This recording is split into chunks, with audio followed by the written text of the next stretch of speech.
Nilimtaja Mheshimiwa Deodatus Philip Mwanyika, ajiandae Mheshimiwa Esther Amos Bulaya, ajiandae Mheshimiwa Rita Ernest Kabati.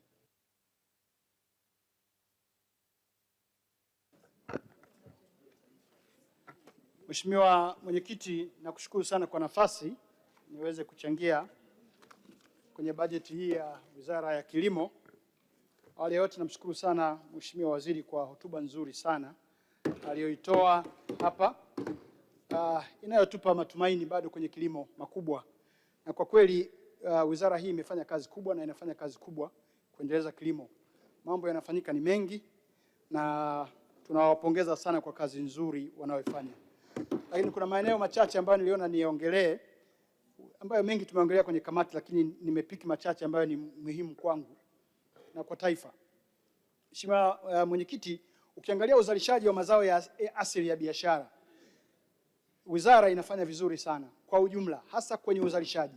Masuala ya bei yana complications zake na bei zinapanda na kushuka, lakini kiuzalishaji mazao mengi yanafanya vizuri sana.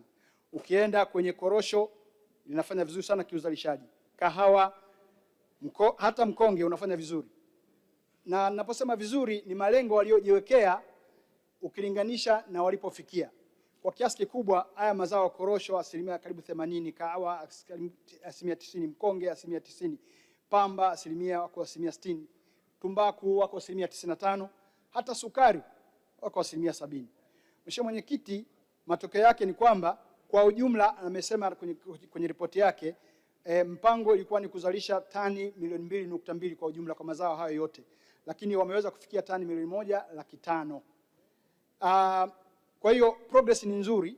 Lakini Mheshimiwa Mwenyekiti, kuna baadhi ya mazao ambayo kwa kweli ni tatizo kubwa sana, na zao ambalo linaongoza na lenye changamoto kubwa kwenye wizara hii ni zao la chai. Zao la chai, Mheshimiwa Mwenyekiti, tunavyoongelea sasa uzalishaji wake umeendelea kuporomoka siku hata siku. Malengo yalikuwa ni kuzalisha angalau tani 30,000, lakini mpaka Februari walikuwa kwenye tani 9,000. Kwenye ripoti inaonyesha wako tani 10,000. Hii hali sio nzuri, na Mheshimiwa Mwenyekiti, ukiangalia kwa karibu sana utagundua kinachosababisha zao la chai kuporomoka. Sababu kubwa ni viwanda kutozalisha na viwanda kufungwa. Mheshimiwa Mwenyekiti, tuna viwanda 8 ambavyo vimefungwa, na kufungwa kiwanda kama kinazalisha chini ya 5% ni sawa na kama kimefungwa, lakini kuna vile ambavyo vimefungwa kabisa havifunguliwi. Mheshimiwa Mwenyekiti, ukienda ukaangalia viwanda vilivyofungwa, ukienda Rungwe kuna viwanda kama 3 vimefungwa, ukija Njombe kuna viwanda 3 vimefungwa, ukienda Mufindi kuna viwanda 2 vimefungwa. Mheshimiwa Mwenyekiti, ukienda ukaangalia zaidi vimefungwa kwa sababu gani? Cha kwanza utagundua kwamba vimefungwa kwa sababu kuna mwekezaji ambaye au hana uwezo au hana nia ya kuendeleza zao la chai. Kwa hiyo mimi naongea nikiongozwa na data ambazo uwezeshaji wa viwanda hivyo. Ukiangalia hivi viwanda nilivyovitaja vyote kwa pamoja, kimoja kinazalisha tani 8,000, kimoja 6,000, kimoja 2,000. Lakini kuna uzalishaji wa viwanda 5 au 4 vya mwekezaji mmoja ambao ni DL Group. Hawa peke yao wana uwezo wa kuzalisha tani 17,800. Mheshimiwa Mwenyekiti, kwa masikitiko sana uzalishaji wao sasa hivi ni tani 320, chini ya 4%, chini ya 3%. Sasa hili jambo sio jambo la kulifungia macho. Mheshimiwa Mwenyekiti, sisi wa Tanzania tuna jambo letu. Jambo letu ni dira. Dira inatuambia kwamba 2025 kwenda 2050 tunataka private sector ichangie 70% kwenye hiyo dola trilioni 1 ambayo tunataka tuwe nayo au tuizalishe, na pato la mtu liwe dola 7,000. Mheshimiwa Mwenyekiti, kwa mwendo huu ambao tunakwenda kwenye viwanda, nchi yetu lazima iwe tayari kufanya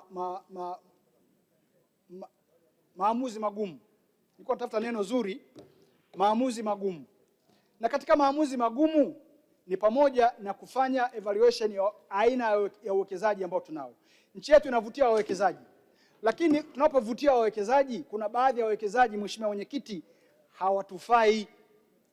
Na mimi nalisema hili kwa sababu nimeongea ndani ya bunge hili kwa miaka 5 pamoja na wenzangu kuhusiana na zao la chai kwenye maeneo ya Mufindi, Njombe mpaka Rungwe. Mheshimiwa Mwenyekiti, ukweli ni kwamba tuna mwekezaji ambaye alipewa viwanda kwa nia njema na serikali kupitia benki, lakini uwezo wake umeonyesha kwamba ni mdogo kuendesha hivyo viwanda. Kama tunataka kufikia lengo letu la private sector kuwa ndio engine na kutusaidia kule mbele, ni lazima tuwe tayari kufanya maamuzi sasa. Mheshimiwa Mwenyekiti, mwaka 1921 mwezi wa 3, Mheshimiwa Majaliwa akiwa waziri mkuu alitembelea Njombe, akakaa na wadau wa chai, na iliyojitokeza ilikuwa ni wazi kwamba mwekezaji huyu tunayemwongelea ambayo ni DL Group kutoka nchi ya mbele ya mlima wa Kilimanjaro, mwekezaji huyu ilionekana wazi, na haya sio maneno yangu, ni maneno ya Mheshimiwa waziri mkuu wakati ule, kwamba anatuhujumu, ni mhujumu uchumi hapa nchini kwa sababu hawezi kuendesha viwanda, wafanyakazi kule wengi wamepunguzwa, mashamba yamesimama.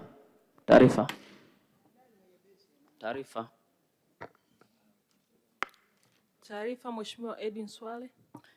Asante Mheshimiwa Mwenyekiti, nataka nimpe taarifa Mheshimiwa Deo Philip Mwanyika anayechangia vizuri sana kuhusu zao la chai. Amerejea hotuba ya Waziri Mkuu mstaafu Mheshimiwa Majaliwa Kassim Majaliwa ya tarehe 9 Machi 2021 Njombe, na mimi nilikuwepo. Waziri Mkuu alisema mwekezaji anayemiliki viwanda hivi vya Kibena, Lupembe, Luponde inaonekana kama anafanya sabotage kwenye zao la chai hapa nchini. Hiyo ndio taarifa ambayo nataka nimuongezee Mheshimiwa Deo Mwanyika. Mheshimiwa Deo Mwanyika, unaipokea taarifa? Mheshimiwa Mwenyekiti, naipokea taarifa hiyo. Namshukuru sana mdogo wangu wakili Enos Swale. Matokeo ya jambo hili Mheshimiwa Mwenyekiti ni kwamba mapato ya taifa ya serikali na ya halmashauri yameporomoka kwenye maeneo hayo yote, ajira zimepotea, fedha za kigeni tulizozitegemea hazipo tena. Migomo ya wafanyakazi ni jambo la kawaida, inaendelea, ilianza Mufindi, baadaye imehamia Njombe, lakini pension za wafanyakazi hazilipwi na huyu mtu. Lakini sisi tunamshukuru sana Mheshimiwa Rais kwa kutambua nia nzuri ya kumuita mwekezaji, aliruhusu wizara ifanye utaratibu wa kutafuta fedha angalau kumsaidia mwekezaji. Mheshimiwa Mwenyekiti, alipewa bilioni 10 siku za karibuni mwaka jana, lakini pamoja na kupewa bilioni 10 hali bado ni mbaya, hakuna mwanga.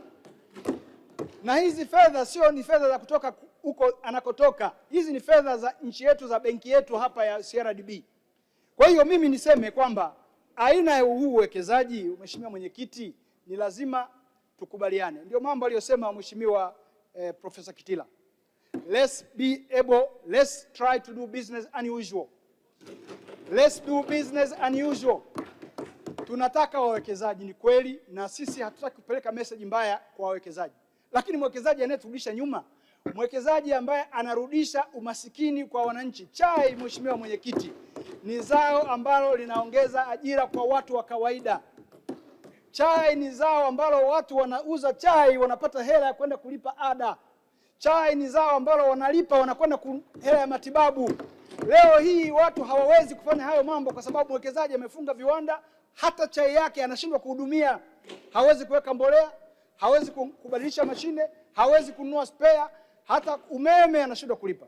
Hivi huu mwekezaji wa aina hiyo, Mheshimiwa, kwa nini serikali isifanye maamuzi magumu ya kutafuta njia ya kuachana naye? Wazo letu na wazo langu ni wakati sasa wa kutafuta wawekezaji wengine wa uhakika, maana wapo,